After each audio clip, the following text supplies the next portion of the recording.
Mas obrigada, Carol. Vou dar boa tarde de novo. Boa tarde, gente. Obrigada pela presença de todos vocês aqui. A gente, enfim, voltou com as nossas lives, né? Os nossos encontros virtuais aqui da Comunitas, por meio da plataforma Rede Juntos. Eu sou a Daiane, eu sou diretora de Conhecimento, Comunicação e Inovação na Comunitas. Estou aqui já há 9 anos à frente desses projetos que a gente tem tanto orgulho de fazer. E hoje, com duas pessoas que trazem um tema muito importante para a gente, que é o Carlos da Clu, enfim, a gente já está com essa parceria desde o ano passado, desde do ano passado, eu acho, Carlos, faz bastante tempo. Sim, é isso. Carlos o Carlos trouxe e tem apoiado a gente no desenvolvimento de uma trilha de conhecimento que vai ser relançada, inclusive, agora, no dia 28. É uma trilha de conhecimento com foco em construção de políticas públicas por meio de ciências comportamentais. A CLU tem apoiado a gente nessa temática. A Comunitas tem esse grande objetivo, né, de apoiar no desenvolvimento de políticas públicas e da gestão pública como um todo. E a gente tem esse braço muito forte de fortalecimento de lideranças. E agradecer ao Antônio Claret, que a gente está se conhecendo hoje, mas o Antônio é muito falado. O Antônio é da Cinco, ele vai contar um pouquinho para vocês como que funciona a Cinco. Tem muitas novidades também. E é isso, acho que só contar uma novidade para vocês antes de abrir para essa conversa. O Carlos vai tocar essa conversa com o Antônio. Queria dizer que fiquem muito à vontade para fazer pergunta. O Carlos vai lendo, vai trazendo, participem, aproveitem essas pessoas, que elas são realmente muito crânios no que elas fazem e é uma temática muito gostosa de se ouvir. Eu falei um pouquinho da plataforma Rede Juntos, gente, dia 28 agora, terça-feira que vem. A gente vai lançar a nova plataforma Rede Juntos. Se vocês puderem já entrar no endereço www.redejuntos.org.br. O que é a plataforma Rede Juntos? É um espaço colaborativo, digital, onde a gente conecta gestores públicos de todas as áreas e que tem um único objetivo, que ter esse mesmo espírito público que a gente tem como comunitas de buscar a melhoria dos nossos governos. É só assim que a gente vai ter uma sociedade capaz, né? A gente vai ter políticas públicas eficientes, a gente vai ter uma sociedade onde a gente tenha serviços justos, enfim. Então, acho que é muito legal que vocês participem disso com a gente. A plataforma não é da Comunitas, a plataforma são de vários gestores que estão por trás dela. A gente tem inúmeras pessoas produzindo conteúdo. O Carlos é um desse. Fica aqui meu convite, Antônio, também para vir com a gente nessa, assim, porque a gente quer levar o máximo de conhecimento de pessoas que estão vivendo na prática para outras pessoas que talvez estejam passando pelos mesmos desafios. Então, é isso. Sejam todos muito bem-vindos. Aproveitem bastante. Obrigada, Carlos. Obrigada, Antônio. E eu vou fechar aqui para vocês ficarem à vontade. Um abraço. Obrigado, Daiane, pela apresentação. Obrigado pela presença de todas e todos nesse webinar. Agradeço também a presença do Claret, um colega e enfim, amigo, uma pessoa que eu gosto bastante pelo trabalho que tem feito. Eu já vou daqui a pouco apresentar o Claret, mas enfim, é uma das pessoas extremamente relevantes no contexto da aplicação das ciências comportamentais às políticas públicas no Brasil. Bom, o que eu vou falar muito rapidamente para vocês é uma introdução, digamos assim, uma introdução brevíssima sobre o que são as ciências comportamentais, que hoje não é uma aula, portanto, vou apresentar muito rapidamente alguns pontos, o Claret vai apresentar também outros, e eu e ele vamos fazer perguntas um para o outro e respondendo o máximo possível de questões que vocês têm. Então, primeiro, o que são as ciências comportamentais, né? Muita gente fica com essa dúvida, inclusive muitos profissionais que atuam nessa área científica e nessa área de aplicação científica têm essa dúvida. As ciências comportamentais o nome é no plural, não é no singular. É uma opinião minha, mas de outras pessoas também. não existe uma ciência unificada sobre o comportamento. Algumas ciências específicas podem dizer que elas são ou correspondem à principal ciência do comportamento, mas aquilo que nós chamamos de ciências comportamentais é uma área multidisciplinar, ou seja, ela não é interdisciplinar no sentido de ter uma unidade específica, mas ela é multidisciplinar com uma forte influência da área da psicologia cognitiva, da psicologia social experimental, enfim, de uma área que nós chamamos cognição social. E também de uma outra área que reúne também cientistas de outras áreas, nós chamamos de Judgment and Decision Making, ou julgamento e tomada de decisão. Tá? Posteriormente, essa área foi sendo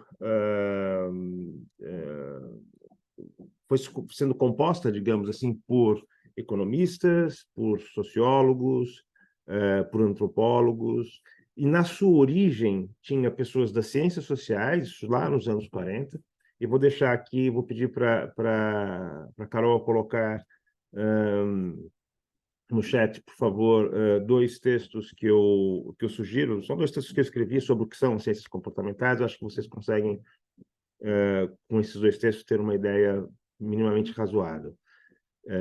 Então, resumindo a história, a ideia era que nós conseguíssemos produzir conhecimento minimamente organizado, e no início até se pensava em unificado, de várias áreas científicas sobre o comportamento humano. Tem uma curiosidade histórica muito interessante. O termo ciências comportamentais surgiu também porque havia uma confusão no pós-guerra nos Estados Unidos acerca do nome ciências sociais. Né? Muita gente, naquela época da perseguição das pessoas de esquerda, digamos assim, todo mundo era comunista, né? E também se fosse qual seria o problema, mas, enfim, de qualquer forma, a verdade é que se falava ciências sociais, as pessoas pensavam em socialismo, e o dinheiro começou a diminuir disponível para pesquisa nessa área. Portanto, havia preconceito, e um preconceito estúpido, né? Essa é a minha avaliação, claro que há controvérsias, mas obviamente estúpido na minha opinião. Então, uma das razões foi encontrar um nome que possibilitasse um certo disfarce, digamos assim. Mas houve a junção ou digamos, a composição com uma parte da biologia que tratava do comportamento humano. Portanto, não foi só um rebranding, como dizem hoje em dia. Pronto. Por que é importante fazer esse apanhado histórico muito rápido? Porque o desenvolvimento das ciências comportamentais ele é recente no que diz respeito a uma aplicação muito intensa em políticas públicas e, mais recentemente, nas empresas privadas.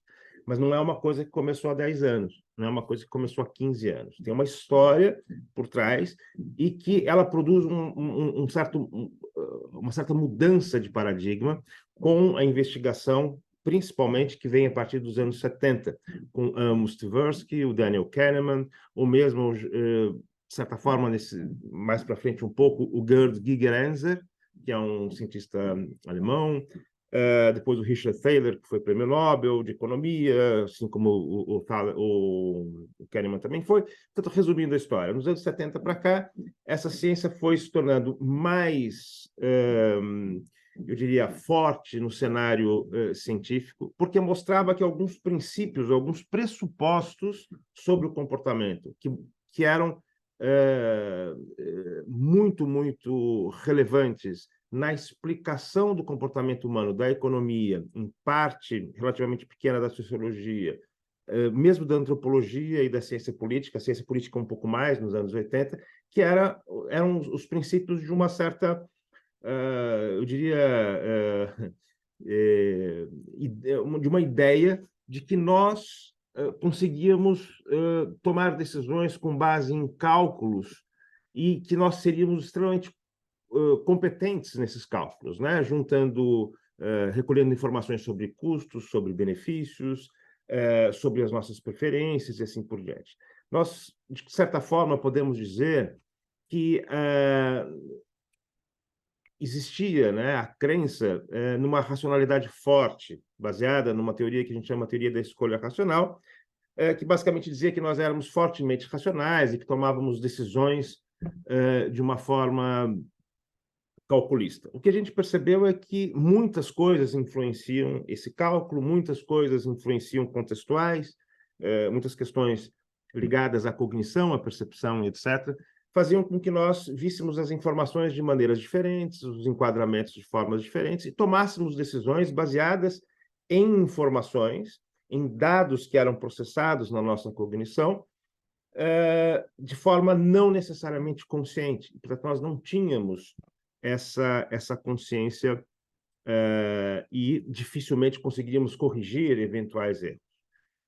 O que aconteceu? Para dar um salto aqui e já passar para o Claret, esse conhecimento robusto produziu um efeito muito interessante nas políticas públicas, porque grande parte das políticas públicas diz respeito ao comportamento humano. E quando nós conseguimos mudar de forma mais competente, mais eficaz, efetiva e também eficiente, por que não? Né? Ou seja, também existe uma questão de eficiência.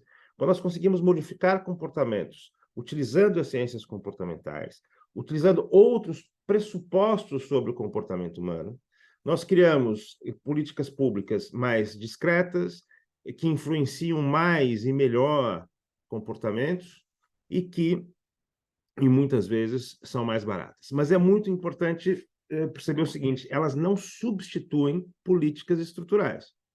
Então, assim, nós estamos falando de políticas públicas de natureza comportamental, que são complementares a políticas públicas estruturais, e, para algumas coisas específicas, as políticas públicas comportamentais resolvem, de fato, o problema, mas não vai resolver problemas estruturais, e é preciso ter essa ideia. Segunda coisa, é preciso ter a noção de que nós não dizemos, como muita gente diz por aí, que os seres humanos são irracionais. Desculpa, irracionais. Ou seja, simplesmente o que nós, das ciências comportamentais, dizemos e podemos dizer é que o conceito de racionalidade ele é não só discutível, mas é um conceito que tem que ser deflacionado, ou seja, tem que ter muito menos relevância, ou quase nenhuma, a não ser para criarmos determinados modelos analíticos. Pode ser até na economia, isso funciona bem, portanto, a economia neoclássica continua funcionando bem para muita coisa. Portanto, o que a gente precisa entender é que nós não dizemos que somos irracionais, tá? Isso é um erro conceitual. Vou dar alguns exemplos simples aqui, enfim, assim, só para vocês enquadrarem um pouquinho na prática aquilo que eu estou falando. Um dos projetos que eu participei foi de redução de desperdício alimentar. Então, era uma fábrica muito grande, aliás, era um empregador muito grande no Brasil, quase mais de 100 mil funcionários, colaboradores, como se diz hoje, trabalhadores, como eu acho que deve ser, enfim, mais de 100 mil trabalhadores, e havia desperdício alimentar de uma forma relativamente significativa nos refeitórios, e já tinham tentado de tudo, né? Servir menos, criar alguns constrangimentos, tem nada de mal, mas coisas mais ou menos normais sobre o cálculo custo-benefício. Nós criamos uma série de intervenções pequenas, como, por exemplo, transformamos o lixo, que estava escrito lixo, em desperdício. Quando a pessoa vai jogar o famoso lixo, ela lê a palavra desperdício e, portanto, ela enquadra de forma diferente aquele ato. Em vez de ser jogar no lixo, ela está desperdiçando. Claro que se ela estiver simplesmente jogando o osso de um frango, ela não vai entender como desperdício, mas ela vai entender como fazendo certo. Nós criamos um painel de compromisso, ou pré-compromisso público, em que as pessoas conseguiam, se quisessem, podiam, desculpa, dizer por que achavam que a luta contra o desperdício alimentar era importante, etc. E depois uma série de outras intervenções, mudamos o tamanho dos talheres de servimento, dos pratos, não de uma maneira muito, muito radical, e permitimos que as pessoas se servissem quantas vezes quisessem. Portanto, nesse conjunto, nós tivemos vários resultados interessantes que, em média, nós tivemos uma redução de 24,3% de desperdício alimentar, sem multar ninguém, sem retirar a possibilidade das pessoas se servirem quantas vezes elas quisessem, sem ficar jogando informações morais ou moralizadas ou moralizantes para elas. Portanto, de uma forma discreta, conseguimos essa redução no desperdício alimentar. Por fim, e passando a palavra para o Claret, se a gente pensar em redução da pobreza, né? O que se faz normalmente? As pessoas, durante muito tempo, pensavam que as pessoas em situação de pobreza precisavam de dinheiro, portanto, uma distribuição direta de renda, precisavam só de recursos e precisavam aprender a mexer no Excel, a gerir a empresa, ou seja, precisavam de cursos e dinheiro. Isso resolvia o problema. Muitas dessas políticas públicas não deram certo. Por quê? Porque a cabeça de quem cria essa política é a cabeça de quem não tem escassez cognitiva. Escassez cognitiva, imagine como se fosse uma banda de internet, não é? Se você tem 5 ou 6 coisas funcionando ao mesmo tempo, você tem muita internet. Se você tem 20, 30 coisas funcionando ao mesmo tempo, você tem menos, a internet vai falhar. Então, assim, as pessoas em situação de pobreza são pessoas que lutam diariamente com muitas questões práticas e tem muito menos espaço mental para lidar com coisas que nós da elite, vamos dizer assim, temos. Nós não temos só um pouco menos de recursos, nós temos também tempo. E isso é muito importante. Então, se a gente pensa nas pessoas em situação de pobreza, não dá para você dizer o seguinte: olha, a pessoa não fez, não colocou na sua planilha Excel as saídas e entradas da empresa, etc. Uma vez, num projeto, eu ouvi o seguinte: a pessoa dizia, essas pessoas, elas confundem o dinheiro da família com o dinheiro da empresa. A pessoa por exemplo, um MEI, um microempreendedor individual. É uma pessoa que, por exemplo, vende pipocas, né? Como é que... Eu pergunto para vocês, como é que alguém vai imaginar que essa pessoa vai reservar dinheiro para os fornecedores quando ela tem que comprar uma roupa, um material escolar, um medicamento para o filho? É óbvio que ela vai utilizar o dinheiro do negócio para fazer essa compra. Portanto, não dá para pensar que as pessoas em situação de pobreza vão receber uma formação sobre como separar o dinheiro, as contas, os centros de custo, etc. Então, vejam, o que as ciências comportamentais trazem é uma riqueza muito maior sobre como nós processamos e quais são as condições. Porque as pessoas em situação de pobreza, se não tiverem nessa situação, vão estar ricas de tempo como qualquer outra pessoa, não vão ter escassez. Não é uma questão da pessoa, é uma questão da situação, né? Pronto, eu vou passar aqui para o Claret a palavra, depois nós vamos conversar, vamos ter tempo, imagino que alguns ficaram confusos, o que é normal nesse tempo, mas basicamente dizer o seguinte: ciências comportamentais mudaram efetivamente a forma que nós explicamos cientificamente o comportamento humano e deram a oportunidade de criarmos políticas públicas de mudança comportamental muito mais eficazes, mas que não substituem políticas públicas estruturais. Eu passo, então, para o Claret a palavra, que é um dos grandes especialistas brasileiros, criador do Simplesmente, um framework brasileiro muito interessante de aplicação das ciências comportamentais, é pioneiro junto com a Marisaura Camões, que deixo aqui o meu abraço a ela, e o membro, enfim, uma pessoa importante no 5 que ele vai na 5, desculpa, que ele vai explicar, é doutor em psicologia, enfim, tem uma carreira muito, muito importante. Eu vou deixar Claret para você também se apresentar. Obrigado. Bem, muito obrigado, Carlos. Boa tarde, pessoal. Um prazer estar aqui com vocês. Essa iniciativa da Rede Juntos, que eu acho super importante.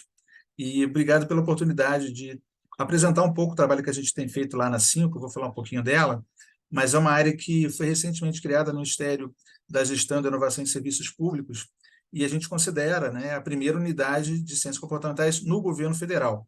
A gente tem algumas iniciativas já em estados, municípios, alguns órgãos públicos trabalhando com isso, mas, de fato, uma unidade vinculada à gestão pública federal, a 5 é pioneira.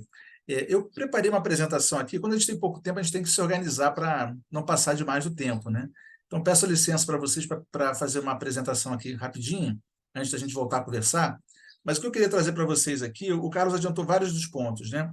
O ponto de partida das ciências comportamentais, para a gente entrar na discussão de política pública. esse questionamento desse modelo do agente racional que o Carlos menciona, a partir de evidências empíricas de como é que nós, seres humanos, de fato, tomamos nossas decisões e nos comportamos. Geralmente, esse modelo do agente racional pensa uma relação muito linear entre aquilo que é a nossa intenção e o nosso comportamento. Então, se eu quero alguma coisa, se eu quero ter uma aposentadoria tranquila, por exemplo, eu provavelmente vou ser uma pessoa que vou poupar para que tenha uma reserva financeira no futuro para que isso aconteça, né? Ou se eu quero, também pensando em termos de longo prazo, né, ter uma saúde melhor, é importante que eu faça uma alimentação balanceada desde hoje, que faça exercícios físicos. Ou seja, se eu tenho uma intenção de ter uma vida melhor no futuro, meu comportamento refletiria essa minha intenção. E aí os nossos instrumentos de políticas públicas são muito desenhados a partir desse modelo do agente racional. Então, nós temos 3 tipos de instrumento muito utilizados: os incentivos, as normas e a informação. Ou a gente oferece uma cenourinha, diz qual vai ser o ganho que a pessoa vai ter, ou uma eventual punição, né, financeira por não ter por não fazer determinado comportamento, ou a gente cria uma norma proibindo alguma coisa, ou deixando alguma coisa mandatória, né? A gente, por exemplo, a questão do cinto de segurança, né? A gente pode ter as 3 combinações aqui, de informação, norma e incentivo. A gente pode multar a pessoa que não usa, a gente pode, eventualmente, com uma série de recorrências na multa, a pessoa perder o direito de dirigir por uma norma legal, e a gente faz campanha de informação procurando promover um hábito melhor, no caso, que seria a utilização de cintos. Então, nós temos esse conjunto de ferramentas, né, basicamente nas políticas tradicionais, alinhadas a esse modelo do agente racional. E o Carlos já mencionou o Kahneman e o Tversky, que, de uma certa forma, traz uma discussão de décadas da psicologia social, cognitiva, para o debate econômico e, a partir daí, entrando no debate das políticas públicas. E uma ponte dessa passagem de uma discussão acadêmica muito profícua e longa, de questionamento desse modelo muito simplista do agente racional, é apropriado no campo da política pública e da economia por esses 2 autores aqui, o Richard Thaler e o Cass Sunstein, num livro que ficou muito famoso, que talvez vocês tenham ouvido falar, que é o Nudge.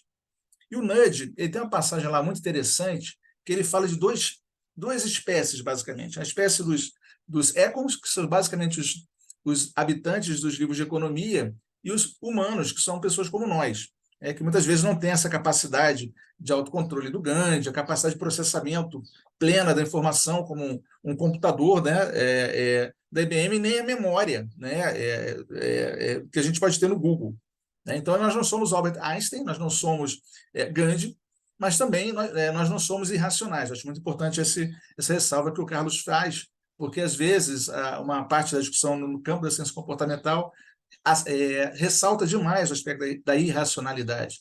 E não é irracionalidade, mas talvez uma contraposição a um modelo muito restrito de racionalidade, que é o modelo do agente racional.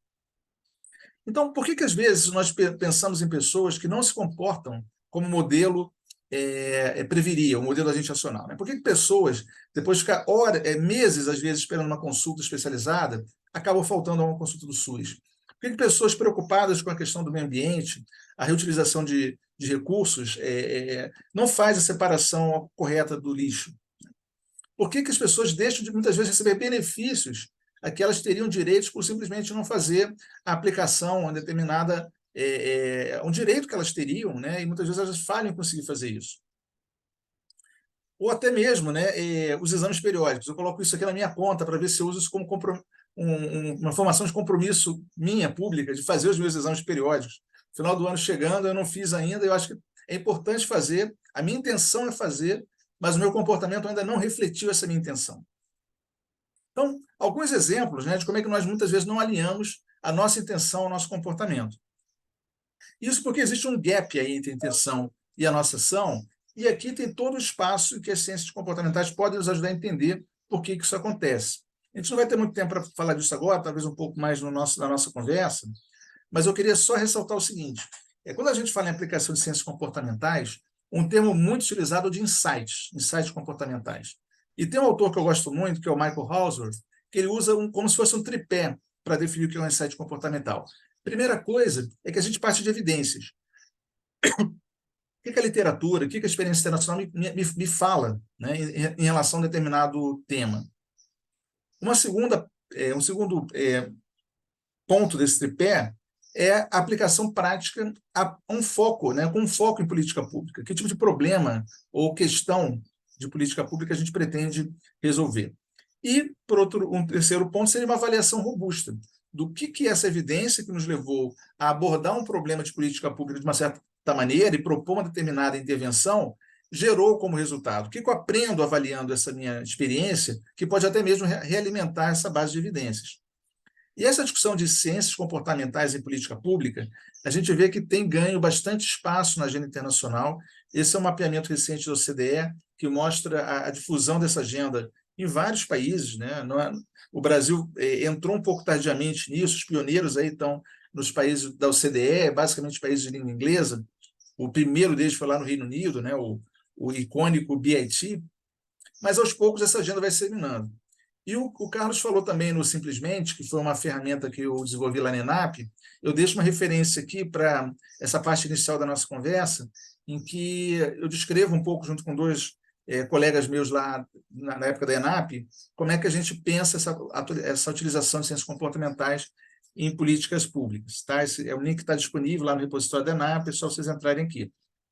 E aí, entrando no nosso assunto mais específico, que é a 5, né, que é essa unidade de ciências comportamentais em governo, que hoje está ligada à Secretaria de Gestão do Ministério da Gestão e Inovação dos Serviços Públicos. Essa unidade foi criada muito recentemente, formalmente ela passa a existir em julho deste ano, então a gente tem 4 meses de existência, e a nossa ideia, né, o que a gente procura ser, é um ambiente promotor da inovação pública a partir das lentes das ciências comportamentais. Nossa equipe está aqui, acho que algumas pessoas estão até aqui acompanhando o webinário hoje também, né, mas uma equipe com diversas formações diferentes, a gente acha que isso é um ponto muito importante. A agenda das ciências comportamentais é muito ampla, para um único perfil dar conta de tudo que a gente precisa, de competências, habilidades, para tocar essa agenda em governo. Então, um primeiro ponto que eu gostaria de ressaltar é isso, a nossa diversidade, a potência da nossa equipe está nessa diversidade. A Marisaura, nosso coordenador, e toda a equipe. E o primeiro ponto de partida da 5 foi fazer um mapeamento das necessidades que nós poderíamos perceber de pessoas no serviço público em relação à utilização de ciências comportamentais. Então, a gente fez um survey com mais de 2.700 respostas, mapeando um pouco esse perfil de pessoas que já aplicam ciências comportamentais ou que teriam, ou que perceberiam a possibilidade de utilização de ciências comportamentais nas suas organizações. A gente vê uma difusão em todo o território brasileiro, claro que uma concentração óbvia no Distrito Federal, São Paulo, Rio de Janeiro, Minas, mas uma presença bastante grande no nosso país, né? E muitas das respostas, né, convergiam para uma demanda por uma unidade que pudesse, de alguma maneira, articular a resposta a problemas públicos a partir das lentes comportamentais. Algumas pessoas também relataram vontade de participar dos projetos conosco, apoio na condução de projetos, enfim. Isso foi um dos itens de uma pesquisa longa que a gente fez, tentando mapear essas necessidades. Quem ainda quiser entrar nesse mapeamento, ainda está aberto. Eu vou deixar aqui na apresentação, mas quem quiser já fazer escanear pelo celular esse QR Code, basicamente levando para esse nosso survey. Mas não se preocupem que eu vou deixar isso aqui na apresentação com vocês. E aí temos trabalhado em 3 principais frentes de ação. A primeira é a disseminação de conteúdos de ciências comportamentais aplicadas. A gente acha que essa lente analítica ela agrega valor à análise de políticas públicas, então por isso que eu fico mais uma vez muito agradecido pela essa oportunidade de estar aqui com vocês e falar um pouco dessa agenda. Um outro ponto é a criação de uma rede de instituições e pessoas interessadas em ciências comportamentais e também a execução de projetos piloto para desenvolvimento de metodologias. Então, hoje, nessa agenda de disseminação, né, nossa participação em palestras, mas também promovendo eventos que nós pretendemos que sejam periódicos, com especialistas do Brasil e do mundo. A gente fez um evento bastante interessante em setembro, trazendo o formulador da metodologia BASIC, que é utilizada pelo CDE. Ele fez 2 seminários aqui com a gente, o Pelle Hansen. Nós procuramos produzir conteúdos, né, tanto no nosso site, mas em outros formatos também. Nós estamos com um projeto muito avançado já de iniciar a publicação de uma newsletter mensal. Esperamos que já no início de dezembro, pelos 10 dias, nós tenhamos a primeira newsletter em ciências comportamentais. Nós também temos desenvolvido alguns conteúdos no YouTube e um grupo de pesquisa vinculado à pós-graduação Instituto Census da ENAP, também para avançar um pouco a fronteira de conhecimento nessa área. A rede, nós denominamos de SimConnect, ela foi lançada na Semana de Inovação desse ano, né, há poucas semanas atrás, no dia 7 de novembro, e basicamente visa a mapear essas organizações que desejam utilizar ciências comportamentais, seja apresentando demandas de utilização de ciências comportamentais, ou então capacidade de lidar com essas demandas, né, pessoas que já têm um aporte na área. Então, também eu mantenho o convite para vocês. Vocês podem ter mais informações aqui nesse link, e a partir do preenchimento daquele survey, a gente vai também fazer uma comunicação mais direcionada sobre a rede, e em breve teremos novidades sobre o próximo encontro da rede. E projetos aplicados já, nós começamos com 4 projetos piloto, um com o Ministério do Desenvolvimento Agrário, procurando apoiar a discussão da transição agroecológica, um projeto com a Controladoria Geral da União, promovendo a integridade pública, nas políticas de promoção da integridade pública, e, nesse caso, também a estruturação de uma área de ciências comportamentais na CGU, um projeto interno lá da Secretaria de Gestão, na linha das compras sustentáveis, de que maneira nós podemos promover, né, um ambiente, pensando em diversos experimentos que nos ajudem a entender as barreiras para as compras sustentáveis e como é que a gente pode apoiar esse processo. E um quarto projeto, que é uma parceria que nós temos com a OCDE, que é um outro instrumento, né? A gente fala muito em nudge, que a tradução literal seria aquele empurrãozinho na direção certa. No caso dos LUDs, são barreiras que se colocam no acesso a serviços públicos, e são barreiras desnecessárias.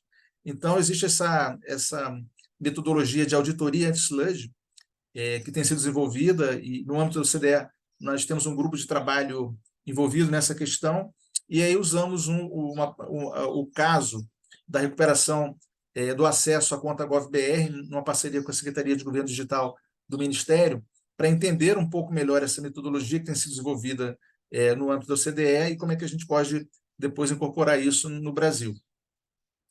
E a gente tem trabalhado, seguindo a linha de várias outras metodologias, em 5 etapas, que são etapas fundamentais no processo de utilização de ciências comportamentais aplicadas a um problema de política pública, né? Primeiro, entender que comportamento seria esse que, de alguma forma, contribui para o problema maior de política pública envolvido. Depois, uma fase de geração de insights, para tentar compreender melhor as causas, os condicionantes desse problema, e de que maneira esses condicionantes, além de condicionantes estruturais ou sistêmicos, também existem condicionantes comportamentais. Nesses a gente poderia apoiar de uma maneira mais importante. E uma terceira fase de desenvolvimento de estratégias novas de intervenção sobre o problema, que podem muitas vezes significar a utilização de ferramentas simplesmente comportamentais, ou mesmo a calibragem de instrumentos tradicionais, aqueles 3 tipos de instrumento que nós vimos logo no início. Uma quarta fase, depois que a gente pensa numa intervenção, é desenvolver um protótipo e testá-lo, essa fase de checagem, para ver se, de fato, aquela ideia transformada num protótipo gera resultados interessantes.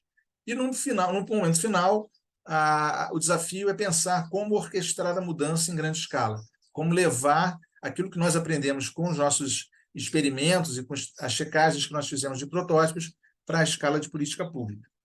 Então, o tempo que a gente tinha, não querendo me alongar demais, eu deixo o convite também para vocês conhecerem um pouco melhor o trabalho da Simco, aqui dá o acesso direto lá para o nosso site, e a gente agora sim pode voltar e conversar um pouquinho mais a partir do debate com o Carlos e também da participação de vocês. Muito obrigado. Obrigado, Clare. Enfim, obrigado pela apresentação e parabéns, né, mais uma vez, agora com mais gente assistindo, parabéns pela Cinco, você e a Marisaura. Clare, eu queria começar, a gente vai bater um papo aqui, mas eu queria começar te perguntando quais são as vantagens, não é? E qual é a relevância que você vê da aplicação das ciências comportamentais a políticas públicas em nível subnacional, né? Assim, talvez mais especificamente em nível municipal. Se você também Uhum. puder dar alguns exemplos, se tiverem à cabeça. Obrigado, Carlos. É, eu penso que o governo local ele é uma instância que pode se beneficiar demais de ciências comportamentais, porque boa parte dos comportamentos se dá ali, na relação direta das pessoas Uhum, usuárias de serviços, de políticas públicas e das equipes que estão ali na linha de frente também, né? Então, entender um pouco melhor. Aquele exemplo que eu dei do SUS, por exemplo. Por que uhum, será que as pessoas não vão nas consultas que marcaram? O que uma pessoa que organiza a área de vacinação do seu município pode pensar de eventuais barreiras não imaginadas para uma pessoa ir, de fato, tomar a vacina? O que será que acontece nesse percurso, nessa jornada da pessoa, que não necessariamente é falta de informação ou uma atitude contrária à vacinação? As pessoas, às vezes, querem, sabem da importância, mas não conseguem passar ali da última milha, né? Então, uhum, existem várias aplicações. Por exemplo, pensando na gestão, na questão fazendária, uma experiência muito replicada que nós vemos em diversos contextos é usar lembretes, comunicações para as pessoas ali que se encontram uhum, em débito, usando alguns insights comportamentais diferentes que podem aumentar a compliance voluntária com o pagamento de impostos também. Isso sem precisar aplicar multas, sem aplicar grandes sanções, mas basicamente informando, né, numa possível intervenção, quão comum é, quão normal é, do ponto de vista social, estar em dia com seus impostos. Então, o uhum. leque de aplicações em governos municipais é muito grande. Eu penso que, de fato, um conhecimento que, quanto mais disseminado ele for e quanto mais capilaridade tiver na sua utilização, melhor. Só dando um exemplo que me veio aqui em relação à marcação de consultas no SUS. A Prefeitura de São Paulo tem um laboratório, eu não sei exatamente como é que ele está hoje em dia, mas o laboratório é chamado 011 Lab. Eles fizeram vários experimentos, inclusive com lembretes para as pessoas sobre os seus agendamentos. Isso aumentou em 12%, se não me engano foi isso, o comparecimento às consultas. Imagina, uma intervenção simples como essa, que na verdade não teve um custo adicional, porque já existia um sistema de comunicação montado com os usuários, de uma certa forma, aumenta em 12% a capacidade instalada do sistema de saúde, né? Ou a capacidade de resposta, não a capacidade instalada, mas a capacidade de resposta do sistema de saúde com uma intervenção relativamente simples. Então, são potenciais, né, o que a gente chama de frutas, né, baixas, que a gente pode pegar facilmente, né, e a partir daí ter alguns resultados positivos que podem servir até como exemplo, né, para aceitação desse tipo de abordagem. Perfeito, Clare. Eu até faço aqui referência muito rapidamente essa aplicação, né, no nível municipal, mas também estadual. Um projeto que nós tivemos aqui, que eu tive com a Faculdade de Medicina e um grupo da universidade ligado à inteligência artificial para diabéticos tipo 2, ou seja, como criar um aplicativo que favoreça a adesão do doente à terapêutica alimentar e medicamentosa. Obviamente, foi um projeto bastante complexo, ainda está em testes, né? Enfim, mas, de qualquer forma, é importante que, desde o início da concepção, da arquitetura do aplicativo, até o relacionamento e o tipo de enquadramento, o tipo de influência positiva que você pode ter sobre a vida da pessoa. Uhum. Colocam-se problemas éticos, claramente, a gente, se der tempo, a gente fala um pouco disso, mas a verdade é que pode ser utilizado por estados, por exemplo, e seus, inclusive no nível nacional, mas também no nível subnacional, que existem várias possibilidades de fazer isso com ligação direta às pessoas, né? Porque não precisa ser o SUS, necessariamente. Uhum. A mesma coisa da cobrança de dívidas, por exemplo, pessoas que no nível nacional, no nível estadual em nível estadual e municipal também é possível. Eu também tive, curiosamente, um projeto muito interessante, mas era com um banco para diminuir a agressividade na cobrança, porque a cobrança é um problema muito grave.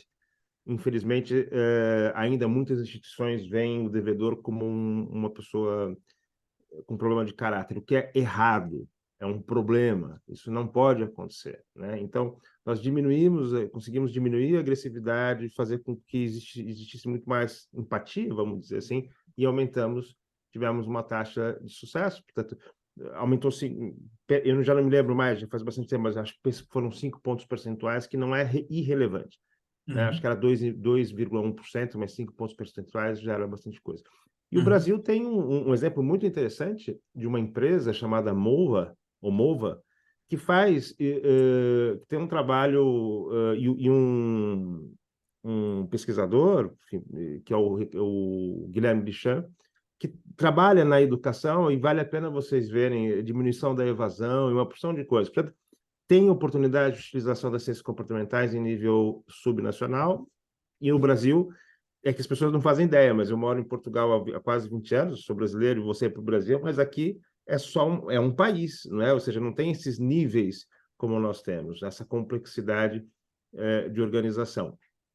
Mas não vejo, e aliás acho que é super importante a aplicação das ciências comportamentais em nível nacional.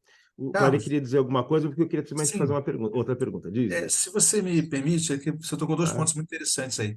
O primeiro é essa questão dos níveis subnacionais. Isso para o uhum, Brasil é uma grande vantagem comparativa também, que a gente pode pensar uhum, cada um desses dos estados ou mesmo dos municípios como laboratórios. O que a gente pode aprender nas experiências isso. locais? O que a gente pode entender também Uhum, da variação de contextos, né? Como é que é o sul, como é que é o norte, né? Como é que é uma coisa no Maranhão, uma coisa em Santa Catarina, funciona ou não, né? E a gente aprender nessa lógica de testar, né, em diferentes contextos. A gente tem essa isso. vantagem e muitas vezes a gente vê como um problema, mas na verdade é uma grande oportunidade que a gente É pode verdade. utilizar, né? É bom que a gente tenha pessoas aí de municípios, de estados, que formando uma rede com isso, agrega uma riqueza de conhecimento, de possibilidades muito grande, né? É. Esse era um comentário. Agora eu queria te fazer uma pergunta também, já que você me fez uma. Claro, claro. Quando você tocou aí a questão da, do pagamento, né, de impostos atrasados, muitas vezes as pessoas são ou impostos ou taxas ou até contas, né, no caso do banco, e Uhum, aí se vê a pessoa como alguém que fez racionalmente uma escolha errada, né? uhum, E aí tem um ponto também que isso se aplica muito também nas discussões sobre integridade pública, né? Muitas vezes a uhum, pessoa que comete um deslize é vista como tendo racionalmente feito um cálculo de custo-benefício, o que eu vou ganhar fazendo esse comportamento, qual que é o risco de eu ser pego e qual a pena, etc, etc, e aí tomaria a decisão, né? E eu sei que você trabalha bastante com esse tema da integridade pública uhum, também, né? Eu uhum. queria que você falasse um pouquinho dessa tua experiência e como é que você vê a possibilidade das ciências comportamentais serem utilizadas para a promoção da integridade pública. Perfeito. Uma pergunta super interessante, um tema que me interessa bastante também, Thalia. Obrigado pela pergunta. E assim, como você já disse muito bem, há vamos dizer, uma crença popular, sem demérito, quando eu digo popular, pelo contrário, é uma crença popular, mas uma crença de gestores e pessoas, muitas pessoas ligadas à compliance e à integridade, setor privado, setor público, muitas vezes, de que existem pessoas boas e pessoas más, pessoas honestas e pessoas desonestas, pessoas de bem e pessoas de mal. Essa é uma crença que não tem o mínimo sentido, nem do ponto de vista lógico, filosófico, nem do ponto de vista científico. Ou seja, normalmente esses programas de compliance, normalmente muitos dos programas de integridade, partem do pressuposto de que as pessoas, como o Clare disse, são racionais, fazem cálculos sobre quanto custa ser desonesto e qual é o benefício de ser desonesto. Isso não faz sentido. Ninguém faz esse cálculo. Aliás, desculpa, não é que ninguém. Pouquíssimas pessoas fazem esse cálculo, mas em situações provavelmente patológicas. O que as pessoas fazem é, na dinâmica dos relacionamentos e da sua relação, inclusive com a instituição, ela vai criando o que a gente chama de racionalizações para determinados comportamentos que são muitas vezes um pouquinho desonestos, outras vezes muito desonestos, com pouca consequência ou com muita consequência. Mas dificilmente elas têm uma autoimagem de desonestas. Isso acontece por uma série de mecanismos cognitivos muito interessantes do ponto de vista científico que devem ser utilizados. A começar no combate à corrupção, por exemplo, ou mesmo a fraude, a começar... Porque, vejam, a fraude e a corrupção elas não se dão apenas naquelas pessoas... Às vezes eu brinco, sabe novela, né? A gente no Brasil tem muito, nas novelas aquele corrupto que bebe uísque e dá aquela gargalhada, ou aquele sujeito que faz um gesto feio num avião, numa novela antiga. Ou seja, existem vários estereótipos de uma pessoa considerada desonesta, mas a pessoa não necessariamente tem aquelas características e ela pode sim ser desonesta, né? Não em pequenas coisas, inclusive em grandes coisas. Por exemplo, as normas sociais promovem muitos problemas, porque muitas coisas são aceitas, inclusive incentivadas inconscientemente. Mas, por exemplo, racionalizações, que é aquele elemento que nós... aquele processo, né, que nós utilizamos para nos defender. Só finalizando, é o seguinte: imagina que eu agi de forma mais ou menos desonesta numa empresa, né? E eu vou ter que dizer alguma coisa para mim mesmo, no final do dia, no espelho, eu não quero me ver como uma pessoa desonesta. Então eu vou dizer, aquela empresa merece porque ela trata mal as pessoas. O meu chefe merece porque ele é agressivo, é estúpido, etc. Portanto, eu sempre crio condições para que vamos chamar de divergência, só para simplificar, entre a minha visão, a visão que eu tenho de mim mesmo e aquilo que de fato eu fiz, ela diminua. Uma questão muito importante para quem trabalha nesse tema: os códigos de conduta, os códigos de ética, muitas vezes eles são acusatórios, né? Eu já li, talvez a cada 10 códigos de ética que eu leio, 8, a impressão que dá é que eles estão falando com pessoas que são totalmente desonestas, que eles têm certeza absoluta que são desonestas, que vão fraudar ou se corromper, ou corromper na menor oportunidade. Portanto, o que você cria é um conjunto de normas e de processos para psicopatas. E você depois tem uma porção de pessoas, 98% das pessoas vão ter que lidar com isso, e isso atrapalha o dia a dia. Bom, então, portanto, essa é uma grande vantagem da aplicação das ciências comportamentais, e aqui eu deixo a sugestão: eu publiquei um livro junto com mais 3 colegas sobre compliance comportamental, sobre a aplicação das ciências comportamentais ao compliance, que chama-se Muitos. Ele está gratuito na internet, e se vocês quiserem comprar em papel, aí compra na livraria, na Amazon, etc. Mas não precisa. Faça o download, você não vai gastar dinheiro, mas não imprima, se possível, para não... por causa de uma questão de sustentabilidade. Eu tinha aqui perguntas, Clare, que vieram do chat, eu queria fazer para você, tá bom? Uhum. O primeiro da Marcela, o segundo eu não consegui ver o nome ainda. Mas, Clare, acredita que é possível promover uma mudança cultural na administração pública para diminuir os atritos na comunicação? Ou seja, para que mesmo sem um projeto específico num laboratório, com um laboratório, os agentes públicos tenham um conhecimento básico de linguagem mais cidadã para o uso do cotidiano. Essa é a primeira pergunta, a segunda eu já faço. Obrigado, Marcela. É uma questão muito importante. A comunicação, as ciências comportamentais têm muito a dizer sobre comunicação, né? Um ponto fundamental também é sair dessa presunção de que só porque nós falamos alguma coisa, a pessoa entendeu exatamente o que a gente queria. A gente trabalha com modelos mentais, né? A gente comunica uma informação, muitas vezes pensando que as outras pessoas também trabalham com as mesmas referências que nós. Isso gera muito ruído, né?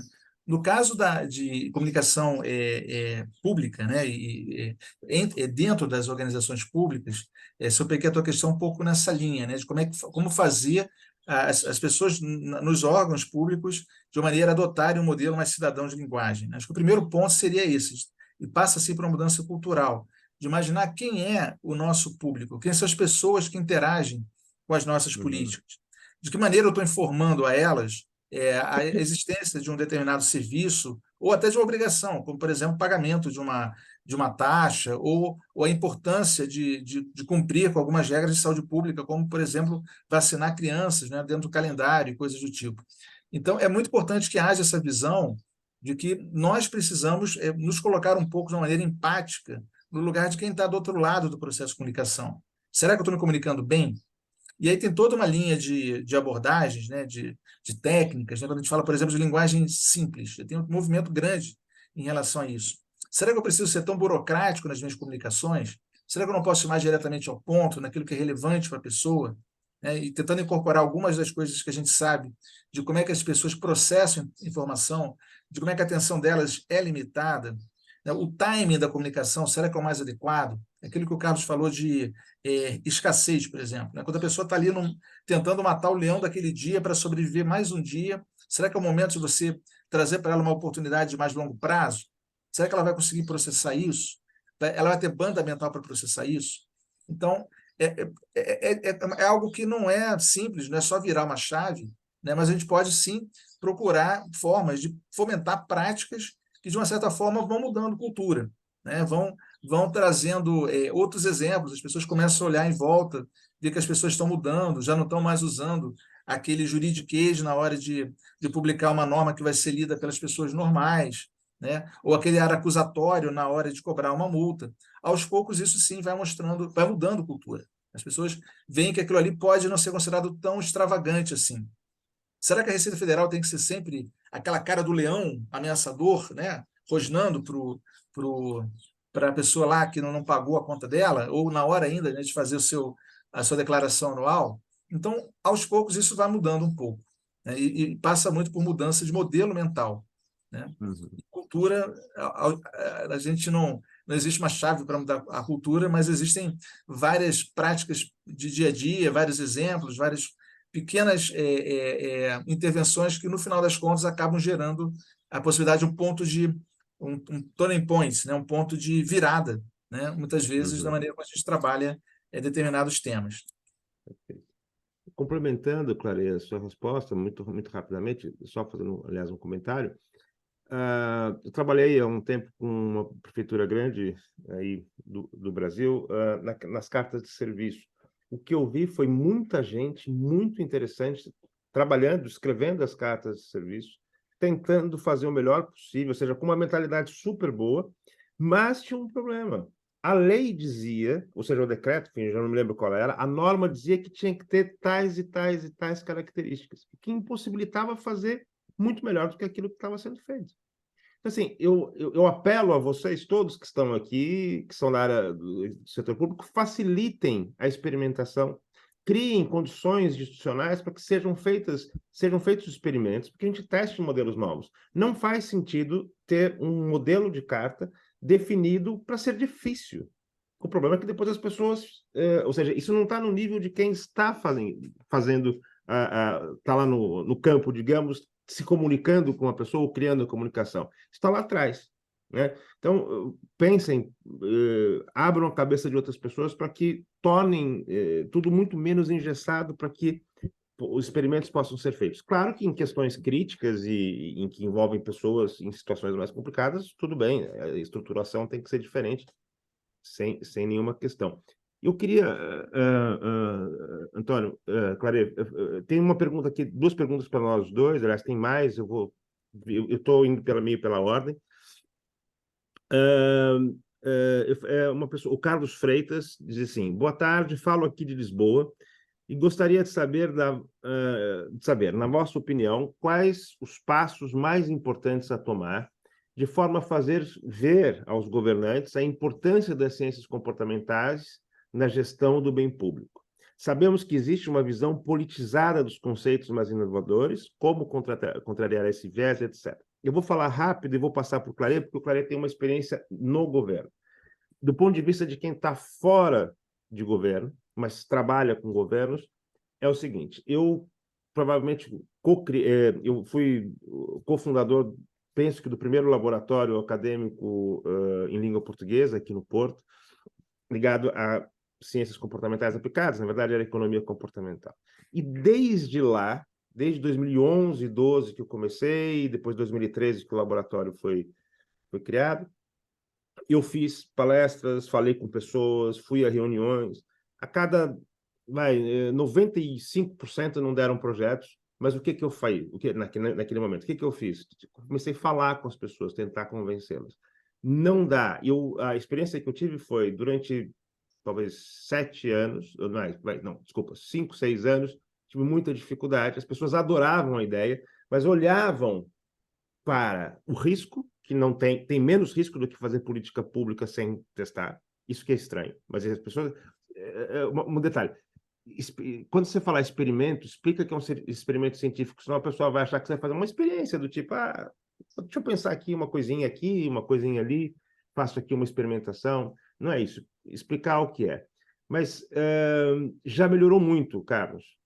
Tá? Já melhorou muito, porque naquela época as pessoas nem entendiam direito. Hoje tem tanta publicação, tantas coisas importantes, sendo canais importantes de divulgação, que eu acredito que essa resistência tende a diminuir. Mas um argumento que pode ser importante é o da inovação, né? E que é verdade, da efetividade, né, e eficácia das políticas, e tomar cuidado com ciclos eleitorais, né? Porque os ciclos eleitorais promovem maior ou menor vontade de inovar. Portanto,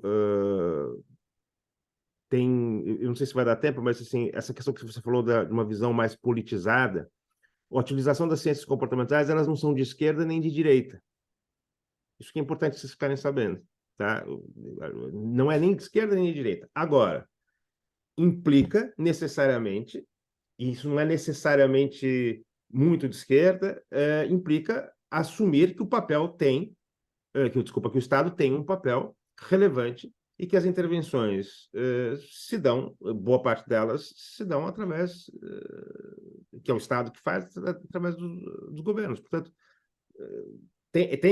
obviamente tem essa visão, mas política pública sempre se vai fazer, se é com ou sem as políticas, as ciências comportamentais, é que é a questão, né? Portanto, a politização precisa de essa politização excessiva ou equivocada precisa ser evitada. A gente precisa discutir fundamentos éticos da aplicação das ciências comportamentais, né? Porque existem muitos casos que não é ético, né? E tudo bem, a gente tem que discutir.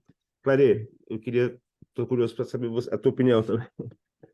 Esse ponto aí, talvez um webinar inteiro seria de melhor tamanho para a gente falar e não só a resposta a uma questão. Mas obrigado também pela pergunta, Carlos. Eu penso o seguinte: como é que a discussão de ciências comportamentais historicamente entrou na política pública? Ela veio pela economia, como uma área da economia comportamental. Talvez porque não exista, né? Até tem um artigo do Sansen falando sobre isso, né? Ironicamente falando, o conselho dos consultores ou assessores psicológicos, né, do governo. Não existe isso, mas todo governo que se preza tem um conselho de economistas, né? Então, um pouco essa entrada pela economia foi boa nesse sentido, porque trouxe a discussão de ciência comportamental para a mesa dos decisores públicos. O Cameron lá, o primeiro-ministro na época do Reino Unido, incorporou essa ideia e colocou lá dentro do gabinete do primeiro-ministro. Aos poucos, essa discussão foi tendo um pouco mais de nuances, né? É muito mais ampla a discussão, como o Carlos falou, do que uma sub-área da economia. É muito mais que isso. É um campo multidisciplinar. E baseado, né, procurando se basear em evidências. Evidência não quer dizer que eu pego lá na prateleira alguma coisa que funcionou no Reino Unido, vou aplicar aqui, vai funcionar direito. E se não funcionou, a gente está falando de uma crise de replicabilidade. Crise de replicabilidade existe, mas não é disso que a gente está tratando aqui. Eu estou falando de como é que a gente se apropria do que a gente sabe, mas também sabendo que o comportamento humano é complexo e as respostas são totalmente dependentes do contexto, né? Então, uma boa forma da gente tentar trazer essa discussão e ficar mais ancorada é não dizer que é uma revolução copernicana. A gente não está querendo substituir tudo que a gente fazia antes em política pública por um novo modelo, né, que está na moda agora. O que a gente quer trazer é um modelo que seja mais preciso, né, uma modelagem melhor de como é que, de fato, as pessoas se comportam e tomam decisões, levando em consideração diversos fatores que vão muito além daquele modelo muito simplificado. E procurando colher casos onde isso, de fato, se mostra efetivo e palpável para governos. né? Como é que eu faço alguma coisa que reduz consumo de água num contexto de escassez hídrica? Como é que eu consigo reduzir a quantidade de lixo jogado de uma forma não necessária, que poderia ser reciclado, jogado no aterro sanitário? Como é que eu posso aumentar a eficiência do sistema de doação de órgãos no país, mudando alguma coisa em relação à maneira como a pergunta é feita para o usuário? Como é que eu aumento a aderência a programas de qualificação profissional para jovens? Enfim, tem um leque de experiências que já foram feitas no mundo e que a gente pode, de alguma maneira, tentar aplicar aqui, considerando o nosso contexto, e ver que resultados a gente gera. Eu acho que a aceitação vem a partir dos resultados, né? Não já se propondo a ser um Big Bang nas políticas públicas. A gente não está querendo fazer isso. A gente está só dizendo o seguinte: olha, parece que, em pelo menos uma boa parte dos casos, esse modelo aqui não tem funcionado direito. Vamos testar se, incorporando outras dimensões de análise, a previsibilidade do modelo melhora, né? Em termos de política pública, os resultados da minha intervenção melhoram? Eu consigo documentar isso? Eu consigo mostrar isso? Eu consigo segmentar por públicos? Será que o que funcionava ali, a intervenção que eu fiz para o público juvenil, também se aplica ao pessoal da terceira idade? Provavelmente não. Será que eu posso, de alguma maneira, calibrar minha intervenção? Então, aos poucos, testando e aprendendo com os testes e mostrando os resultados, isso começa a mostrar uma coisa mais aceitável para o governo, né? Para governos, de modo geral. Não é algo que pareça excêntrico, mas alguma coisa que, de fato, gera resultados. E aí, resultados, eu sempre acho muito importante dizer que, às vezes, a gente cai numa discussão de que intervenções comportamentais são baratas e por isso, são justificadas pela eficiência, né? Eventualmente é isso, você muda lá uma carta e aumenta, né, a arrecadação, você reduz desperdício de alguma coisa. Mas o ponto aí também é equidade. Como é que, conhecendo diferentes modelos que as pessoas usam no seu dia a dia para lidar com as suas dificuldades, como é que a gente consegue fazer políticas públicas mais aderentes a essas pessoas? Como é que a gente não deixa de fora pessoas que aquele modelo tradicional não tem conseguindo atingir?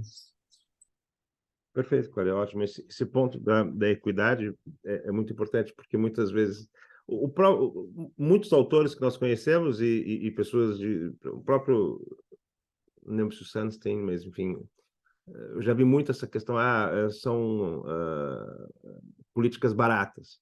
Não é por isso que elas são relevantes, mas muitas vezes também não são, né? Quer dizer, o próprio processo de criação e de diagnóstico pode não ser algo extremamente barato, mas, claro, tem vantagens na eficiência em muitos casos. Claro, eu queria aqui te fazer duas perguntas, que aí a gente finaliza. A pergunta, eu já falo o nome, não tenho o nome aqui, mas eu já falo, dizendo que o foco tem sido a questão das ciências comportamentais em face da sociedade, dos cidadãos, ou seja, a aplicação das ciências comportamentais tem sido mais sobre a sociedade, enfim, de modo geral, mas cidadãos e contribuintes, etc., consumidores e tal. Mas e o foco das ciências comportamentais nos agentes públicos? Enfim, quando a gente fala sociedade, a gente está falando de agentes públicos, mas existem algumas especificidades, e é uma coisa importante, aqui a gente não está falando da aplicação das ciências comportamentais na gestão pública, mas quando a gente fala políticas públicas, não tem como dissociar no nosso campo objetivamente, mas existem coisas que são muito mais de gestão, e ali também as ciências comportamentais são aplicadas. Tá? Mas eu passo para você essa pergunta, Clare. Eu acho que foi o Luiz Ribas que fez a pergunta, né? Luiz, ok, obrigado, Clare. Eu não estava conseguindo enxergar aqui. Isso, Luiz Ribas, exatamente. E muito boa a pergunta, Luiz, porque a sua pergunta me faz pensar numa linha que tem sido bastante discutida recentemente, que a gente poderia traduzir como desenviesamento, né? Que um dos pontos é o seguinte: por que nós, servidores públicos, teríamos melhores condições de dizer o que é melhor para a população, né? Aquela pessoa que quer fumar, enfim, né? Qual seria a nossa legitimidade para dizer se a pessoa deve ou não fazer isso, ou fazer alguma mudança, né, naquilo que a gente chama de arquitetura de escolha para promover um determinado comportamento ou outro. Mas aí o ponto que você traz é como se a gente parasse de procurar só vieses nos outros e se colocasse o espelho para nós mesmos, né? O que vieses nós, como servidores públicos, como agentes públicos, também temos. Isso é uma linha de estudos recentes bastante interessante. O Banco Mundial tem um relatório de 2015 muito interessante, chamado Mind, Society and Behavior, também está acessível gratuitamente, né, é só procurar na internet, o World Development Report de 2015. Ele tem uma seção específica sobre vieses que nós, no caso, né, agentes do Banco Mundial, têm na hora de pensar projetos de desenvolvimento. Por exemplo, o viés da confirmação, né, a gente buscar só informação que corrobora aquilo que a gente já sabe antes. Então, tem exemplos muito interessantes lá que eu não vou entrar aqui por questão de tempo, eu só remeto para o documento. E tem um trabalho muito interessante também do Behavior Insights Team, que é aquela unidade inglesa que foi pioneira, né, em governo a empregar ciências comportamentais. Eles têm um relatório inteiro sobre isso, que eles chamam de Behavioral Government, né, o governo comportamental. E aí eles vão mostrar que nós temos vieses, tanto na hora que a gente define um problema, quanto no nosso processo decisório, sobre que estratégia a gente vai tomar para lidar com aquele problema, quanto na hora de você executar aquilo que foi decidido. Então, é muito didático também, né? E vale a pena dar uma mergulhada sobre isso, porque é fundamental que a gente não fique procurando só, né, aplicar o modelo para a sociedade, para beneficiários, como você fala, mas também pensando como é que nós, servidores públicos, agentes públicos, também podemos nos beneficiar e tomar melhores decisões que vão ter um impacto melhor na sociedade, quando nós também passamos a olhar que nós não somos também, né, esses exemplos de racionalidade plena, que de fato não existe, nós também somos seres humanos, e saber disso e gerenciar isso é muito melhor do que fazer um buraco, que nem avestruz, e colocar a cabeça para baixo dizendo que isso não acontece. Existem formas de compensar, por exemplo, pensamento de grupo. É só porque as pessoas estão convergindo com uma determinada ideia, a gente acaba não apresentando uma divergência que poderia ser muito útil para o processo decisório. Isso é muito comum também em processos decisórios em governo, né? Então, há algumas estratégias que podem ser adotadas para evitar também que a gente cometa um pouco desses vieses na hora de formular e implementar política. Perfeito, Clare. Eu tenho aqui uma última pergunta, acho que nós combinamos que passaremos no máximo 15 minutos aqui, que é a aplicabilidade, ou seja, como que você vê a aplicabilidade, no caso brasileiro, enfim, de pesquisas e intervenções oriundas de países, digamos, como se diz no popular, desenvolvidos, né? Ou seja, você pega ali, por exemplo, políticas públicas comportamentais criadas para o contexto inglês, né? Como você falou, ou mesmo para o contexto holandês, que tem muitas unidades de ciências comportamentais. Como é que você vê essa possibilidade de aplicabilidade imediata, né? Ou que não seja imediata, ou quais são as condições para que isso seja feito? Obrigado, Carlos. Esse ponto é bem importante também. Tem uma discussão na psicologia, já tem talvez uns 10 anos, que é a discussão que a maior parte do material produzido pela academia é de países que são, que eles chamam de WIRD, né, que é uma sigla, né, para países que são de população branca, educada, industrializada, rica e democrática, né? Então, teria a gente estaria falando sobre o que seriam os universais, ou algumas constâncias do comportamento humano, mas que seriam muito vinculadas a um público específico de pessoas que estão nas universidades ali, que são basicamente sujeitos de pesquisa nesses países desenvolvidos, industrializados e democráticos, né? Então, existe essa, digamos assim, uma necessidade muito grande de ter uma apropriação crítica desse material que é produzido nos países desenvolvidos e das experiências que foram desenvolvidas também nesses países. Então, eu acho que a melhor forma é acessar essa literatura, essa base de evidências, como uma excelente fonte para hipóteses para serem testadas de acordo com os nossos problemas que nós queremos enfrentar. Por isso, aquele ciclo lá do Haushoff, eu acho que vale a pena a gente ter em mente sempre, né? Você tem lá a base de evidências, você tem os seus problemas de políticas públicas, o seu foco em política pública, e como é que você, a partir dessa leitura das evidências para lidar com a sua situação, problema, você propõe uma intervenção que precisa ser testada. Porque nessas fases que a gente pode identificar, né, na aplicação de ciências comportamentais, talvez a fase que a gente esteja hoje é que ressalta cada vez mais a necessidade de uma análise multinível. A gente não pode parar só no nível do indivíduo, no nível do grupo, mas a gente tem que avançar também para da sociedade e da cultura, né? A cultura é determinante, é um dos fatores determinantes do comportamento fundamentais, né? Então, como é que, num determinado contexto cultural, uma intervenção que funcionou, né, digamos, na Índia, vai funcionar aqui, ou que funcionou no Canadá, vai funcionar aqui.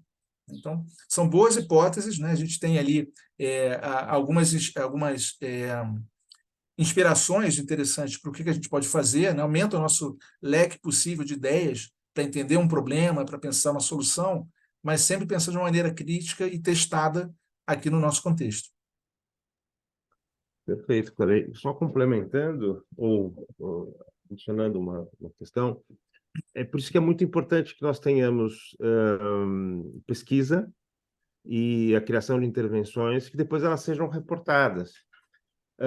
Nós temos um problema cultural mundial, digamos assim, eu quase posso dizer isso, que as pessoas, ou sejam as pessoas da área de políticas públicas, mesmo na ciência, que não reportam resultados que não são considerados positivos, né?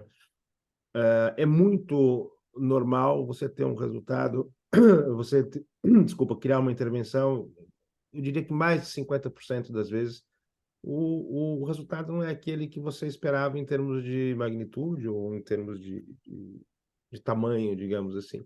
Então, assim, precisa parar com essa, na minha opinião, né, com essa ideia de que é tudo muito bonitinho, que você faz e resolve, você traz de lá uma intervenção e ela vai funcionar. Portanto, eu acho que é preciso reportar também resultados que não são chamados positivos, etc., para a gente ir aprendendo, né? Ou seja, eu sou favorável disso, eu tenho feito em alguns projetos, quando é permitido, que muitas vezes também não permitem. Deixa eu só para finalizar, Daiane, eu só preciso referir aqui a pergunta do Maílson, que ele perguntou assim, na visão do Antônio e do Carlos, quais ferramentas estatísticas podem ser utilizadas para fomentar a aplicação da ciência comportamental nas políticas públicas? Vamos lá, eu vou responder muito rapidamente. Eu precisaria fazer uma pergunta para você, Maílson, para entender melhor a sua pergunta. Mas, de qualquer forma, assim, não vejo nenhuma ferramenta estatística específica, no sentido que eu estou imaginando, ou seja, alguns programas ou softwares que nós podemos usar para fazer análise estatística, mas penso que talvez não seja isso. Mas, de qualquer forma, o que eu acho, em relação tentando me aproximar da sua pergunta, é que nós precisamos produzir dados que tenham qualidade, dados que estejam mais abertos possível. Nós temos um problema muito grande, nós temos muitos dados e poucos estão abertos, respeitando, obviamente, a LGPD. Portanto, o que eu penso é mais na produção de dados do que propriamente na estatística, no sentido inferencial. Eu penso mais na produção de dados, depois, pronto, a estatística inferencial ela é feita nos projetos, por quem tem interesse nisso, enfim, nas políticas públicas. Tá? Mas eu passo muito rapidamente, Clarei, para você, para a gente poder encerrar.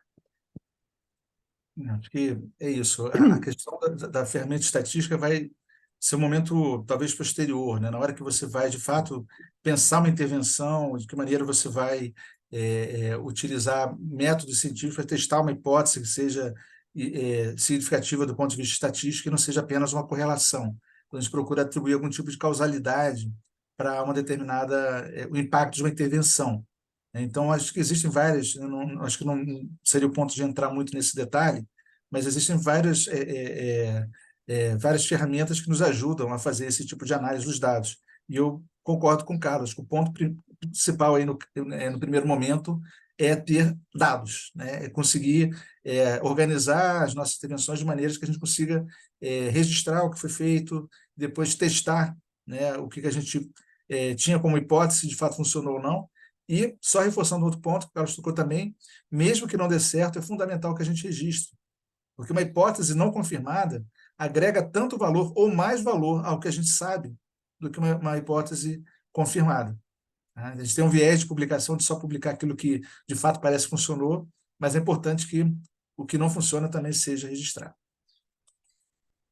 Perfeito, Clarei. Olha, Então, agradeço muito, muito a tua disponibilidade aqui para a gente bater esse papo, como sempre, muito bom, é muito gostoso. Quer dizer, bom é uma avaliação subjetiva, mas no mínimo prazeroso para mim.